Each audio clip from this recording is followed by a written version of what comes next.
15 ते 20 दिवसाखाली जो अपहरण आणि मारहाणीचा जो प्रकरण घडला, तर याबद्दल काय सांगणार होता?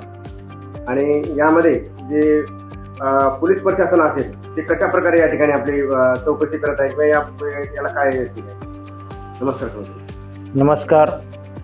22 डिसेंबर 2025 रोजी माझं अपहरण करून मला मारहाण करण्यात आली. मी त्यावेळेस पोलीस स्टेशनला कंप्लेंट केली. त्या कंप्लेंटमध्ये 3 नावं आहेत. प्रमुख सूत्रधार आमदार प्रताप पाटील चिखलीकर, त्यांचे चिरंजीव प्रवीण पाटील चिखलीकर, माजी आमदार मोहन हंबर्डे. राज्याचे कर्तव्यदक्ष मुख्यमंत्री देवेंद्र फडणवीस साहेब नांदेड दौऱ्यावर आले असता मी त्यांची नांदेड विमानतळावर भेट घेतली. त्यांना निवेदन सादर केलं, त्यांच्याकडे संपूर्ण पुरावे दिले गुन्हेगाराशी संबंधित असलेले, आणि त्यांना विनंती केली की या प्रकरणात या नांदेडमध्ये खूप गुन्हेगारी वाढलेली आहे.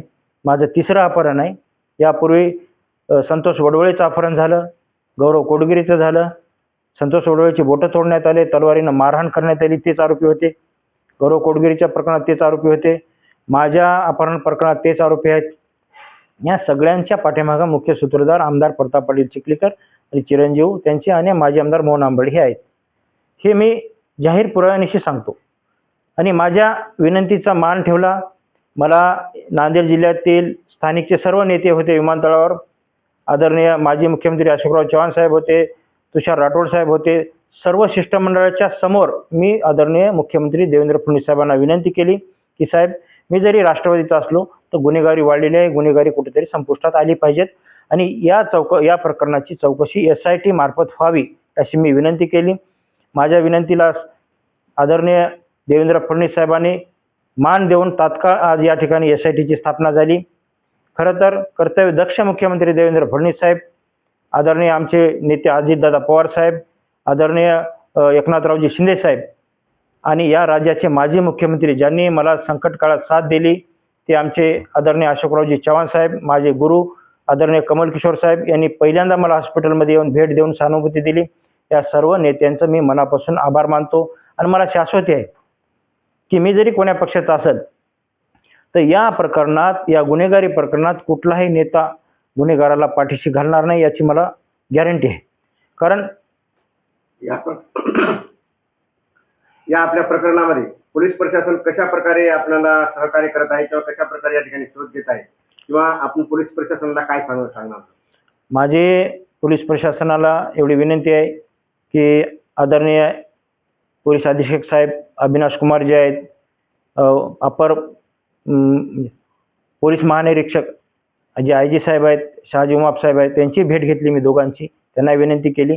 त्यांनी मला गॅरंटी आहे की नांदेडचे अधिकारी आणि हे SITच्या बाबतीत कुठल्याही प्रकारात कुठलंही राजकीय प्रेशर न जुमानता ही चौकशी झाली पाहिजेत आणि पोलीस प्रशासन चौकशी करेल असा मला थोडा विश्वास आहे. आणि मी नांदेडच्या जनतेला सांगतो की हे प्रकरण झाल्यानंतर काही लोकांच्या मनात संभ्रम निर्माण होता की जीवन घोगरे राजकीय आहे. मी राजकारण याच्यात अजिबात आणत नाही. कारण आज जीवन घोगरेवर हल्ला, उद्या तुमच्या कुटुंबात आई आहेत, वडील आहेत, भाऊ आहेत, बहीण आहेत, आजोबा आहेत. कोणाच्याही कुटुंबावर अशी वेळ येऊ नये. जे काही आमदार चिखलीकरांचे अंधभक्त आहेत त्यांना मी सांगून इच्छितो की तुम्ही किती वर्ष अशा गुन्हेगाराच्या पाठीमागे राहता. एक दिवस तुमच्या कुटुंबावर वेळ आल्यावर तुम्हाला कळेल की गुन्हेगारी म्हणजे काय असते, अपहरण म्हणजे काय असते. कोणाचं लालसा करून तुम्ही चुकीचं कॉमेंट टाकू नका. फक्त माझा एकच उद्देश आहे की पक्ष कोणताही असो, पक्षीय राजकारण या ठिकाणी करायचं नाही. या ठिकाणी गुन्हेगारी संपुष्टात आली पाहिजेत हा एकमेव माझा उद्देश आहे. म्हणून मी पुढाकार घेतलेला आहे. माझ्यावर अन्याय झाला आणि या अन्यायाला निश्चित वाचा फुटेल, न्याय मिळेल एवढी मला अपेक्षा आहे. पोलीस प्रशासनावर विश्वास आहे, राज्याच्या नेत्यावर विश्वास आहे. त्यामुळं आता या चौकशीत मी प्रशासनाला वेळोवेळी सहकार्य करणार आहे आणि प्रशासन निश्चित ठोस भूमिका घेईल. आरोपीवर कडक शिक्षा होईल याची मला शाश्वती आहे. अशोकराव साहेब घरी येऊन गेले सांगत राहिले, त्यानंतर याचं नाव घेत राहिले आपल्या काय ते लोह्याचे एकनाथ पवार. पुन्हा एकदा विनंती घ्या सर्वांची विनंती ठेवली. आले त्याबद्दल त्यांचे आभार. या अपहरण प्रकरणानंतर माझे गुरु आदरणीय कमल किशोरजी कदम साहेब यांनी मला हॉस्पिटलमध्ये येऊन भेट देऊन सहानुभूती दिली. राज्याचे माजी मुख्यमंत्री, या जिल्ह्याचे लोकनेते आदरणीय अशोकरावजी चव्हाण साहेब यांनी मला वेळोवेळी सहकार्य केलं, पाठबळ दिलं, पोलीस प्रशासनाला सूचना केल्या. आमचं कुटुंब घाबरलेलं होतं, त्या परिस्थितीत त्यांनी सहकार्याची भूमिका दाखवली. त्यानंतर त्यांनी स्वतः घरी येऊन माझ्या कुटुंबाची विचारपूस केली, आधार दिला. त्याबद्दल मी त्यांचे मनापासून आभार मानतो. एकनाथदादा पवार यांनी सहकार्याची भूमिका घेतली.